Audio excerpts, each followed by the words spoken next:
শুভ সন্ধিয়া সকলোকে নমস্কাৰ জনাইছোঁ। সকলো চাগে ভালে আছে। মই এই সন্ধিয়া পৰত কথাষাৰ ক'ম বুলি ভাবিছোঁ। সিদিনা 9 মাৰ্চ তাৰিখে আমাৰ গাঁৱত ভাগৱত পাঠ আৰু ব্যাখ্যা অনুষ্ঠান হৈ গ'ল। আৰু এই ভাগৱত পাঠ আৰু ব্যাখ্যা অনুষ্ঠানৰ পৰা মই এটা কথাই বুজি পালোঁ, পিতৃ মাতৃ ভগৱান।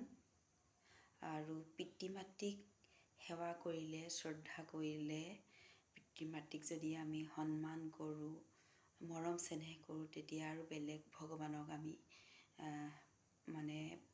পূজা কৰিব নালাগে। পিতৃ মাতৃ আমাৰ ভগৱান, যিয়ে আমাৰ এই পৃথিৱীখন আমাক দেখুৱালে। গতিকে আমি পিতৃ মাতৃক সদায় শ্ৰদ্ধা কৰিব লাগিব। পিতৃ মাতৃক সদায় আমি বৃদ্ধ বয়সত আপডাল কৰিব লাগিব, তেওঁলোকক যত্ন ল'ব লাগিব, তেওঁলোকৰ যি মনৰ ভাৱখিনি আমি বুজিব লাগিব। গতিকে সকলোৱে এইটোৱেই ভাবক যে পিতৃ মাতৃ আমাৰ ভগৱান।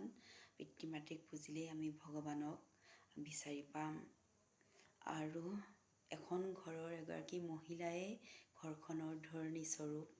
মহিলাগৰাকীয়ে গোটেই ঘৰখনৰ লাই খুঁটা। গতিকে মহিলাগৰাকীয়ে আমি ঘৰখন ধৰি ৰাখিব পাৰোঁ। মন গ'লে ধৰি ৰাখিব পাৰোঁ, মন গ'লে ভাঙিব পাৰোঁ। গতিকে মহিলাগৰাকী যদি ভাল হয়, সকলো ফালৰ পৰা মহিলাগৰাকীয়ে যদি ঘৰখনৰ উন্নতিৰ কথা চিন্তা কৰে, ঘৰখনৰ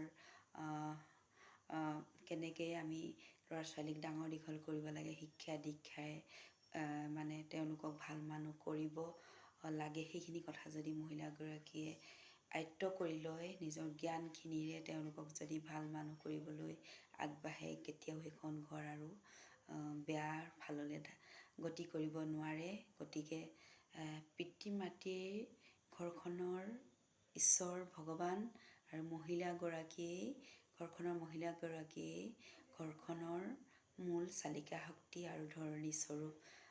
সেইবাবে মই সকলোকে কৈছোঁ যে পিতৃ মাতৃক শ্ৰদ্ধা কৰা, সেৱা কৰা, সময়ত তেওঁলোকক আপডাল কৰা, তেওঁলোকৰ সময়ত যত্ন লোৱা, আৰু মাতৃগৰাকীকো নাৰীগৰাকীকো সকলোৱে সন্মান কৰিবলৈ শিকক। কাৰণ মাতৃগৰাকীয়ে বহুত ত্যাগ কৰে এখন ঘৰৰ বাবে, এখন ঘৰৰ ল'ৰা ছোৱালীৰ বাবে, স্বামীৰ বাবে।